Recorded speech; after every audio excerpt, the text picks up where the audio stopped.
চমৰীয়াৰ মালিবাৰীত বীজ ও সাৰ বিক্ৰেতাৰ সংবাদমেল অত্যাধিক মূল্যত ধানৰ বীজ বিক্ৰীৰ অভিযোগ খণ্ডন দক্ষিণ কামৰূপৰ চমৰীয়াৰ মালিবাৰী পথাৰ বজাৰত ধানৰ বীজ ও সাৰ বিক্ৰেতাৰ সংবাদমেল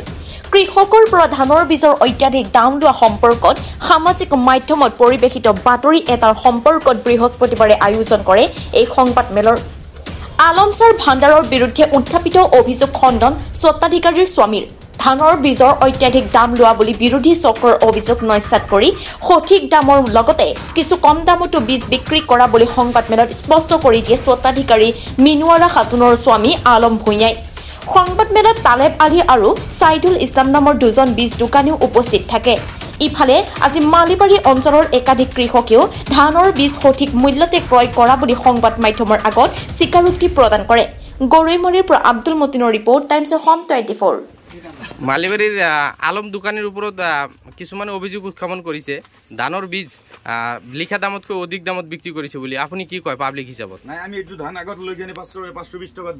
খেলাইছো বিধান খেলাইছো খেলাৰ পিছত এইটো আৰু আজি লবাইছো তো আজি 520 টকা ধৰি আছে বেছি তো আমাৰ পৰা লোৱা নাই ৰেট নহলে ঠিকে আছে ঠিকে আছে ৰাইজা আৰু হুদক আমাৰ বেলে মানুহ আছে হুদক আগেও আপুনি পেলাইছে নেকি বিধান আগত পেলাইছো তো আজি 1 কিলো লবাইছো অভিযোগটো মিছা নেকি আসলতে এই যে মানে এইটো মানে কিছু দুৰ্নীতি মানুহ সেই কাৰণে মানে ই অলপ ভালকে চলি আছে এইটো কাৰণে এনেকৈ কৰি আছে ঠিক আছে ধানৰ ধান বিক্ৰী কৰা দোকানী কেইজনৰ নামত বীজ যে বিক্ৰী কৰি আছে অভিযোগ উত্থাপন হৈছে যে তেওঁলোকে লিখা দামতকৈ অধিক দাম লৈছে এইটো লৈ আপুনি কি ক'ব পাব্লিক হিচাপত এইটো সম্পূৰ্ণভাৱে মিছা কথা মানে পাব্লিকে মানে এইটো নাজানি কিনে এটা বেলেগে কোনে বেচিছে নাজানো কিন্তু আমাৰ পৰা কোনো দোকানী বেছি লোৱা নাই আমি দুটা দোকানীত গৈছিলো আলমৰ দোকানত গৈছিলো সাইদুলৰ দোকানত গৈছিলো আৰু কালি মানে সন্ধিয়াত তালেবৰ দোকানত গৈছিলো কিন্তু সম্পূৰ্ণভাৱে মিছা কথা এইবিলাক মোৰ পৰা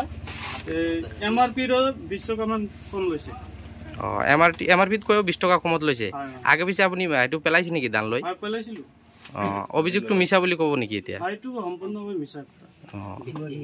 ঠিক আছে এইটো প্ৰতিকাৰে মানে আমি ধান আমি MRP হিচাপত বিকিছো MRPতকৈ আমি কম দামতো বিকিছো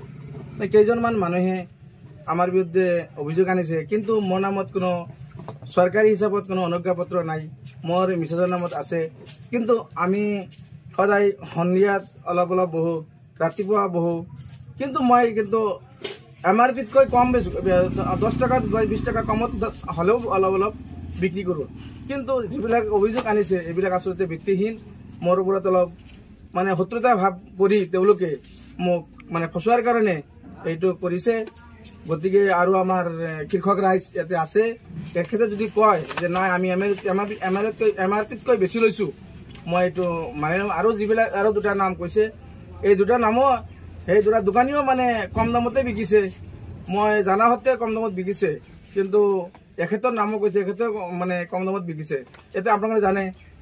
এইটোৰ দাম আছে 500 টকা আমি বিকিছো 400 টকা তেনেহ'লে 100 টকা কমত বিকিছো ক'ত আমি MRPতকৈ দোকানত বেছি বিকিছো গতিকে আপোনালোকে আমাৰ কৃষক ৰাইজ আছে এই ৰাইজৰ ওচৰত শুনিলে আপোনালোকে ভালকৈ গম পাব গতিকে এইটো আচলতে আমাৰ ওপৰত মানে ক্লেম কৰি কৰিছে গতিকে আপোনালোকক মাতিছো আপোনালোকে যাতে এইটো আপোনালোকে বিহিত ব্যৱস্থা মানে কৰে এইখিনি কৈ মোৰ কথা মই সমাপ্ত আৰু যি দুটা দোকানীৰ ওপৰত অভিযোগ উঠাইছে দোকানী দুটাৰ নাম কি আছে এইটো আছে তালেব হোসেন আৰু সাইফুল হোসেন এই অভিযোগটো আপুনি সম্পূৰ্ণৰূপে মিছা বুলি ক'ব বিচাৰে নেকি একদম সম্পূৰ্ণভাৱে মিছা কথা প্ৰশাসনৰ পৰা যদি তদন্ত আহিলে আমি একদম নিজে দায়ী আছো আপোনালোকে আমি দায়ী মানে আমাৰ মানুহ আছে আমাৰ ৰাইজ আছে আমাৰ কৃষক বন্ধুসকল আছে আমি দুদিন ধৰি ধান বিক্ৰী কৰিব পৰা নাই আনিব পৰা নাই গতিকে ৰাইজে কয় দুই একজন মানুহে কয় নাই ধান বিক্ৰী কৰিব নোৱাৰিব আমি অনুজ্ঞাপত্ৰ বনাই আমাৰ নামত অনুজ্ঞাপত্ৰ আচলতে নাই কিন্তু মোৰ নামত মিছা অভিযোগ এটা আনি তেনেকৈ মোৰ নামত এখেতে নিউজ কৰিলে এইটো আপোনালোকৰ ওচৰত মই আমি বিচাৰ প্ৰাপ্তি হৈ আছো ঠিক আছে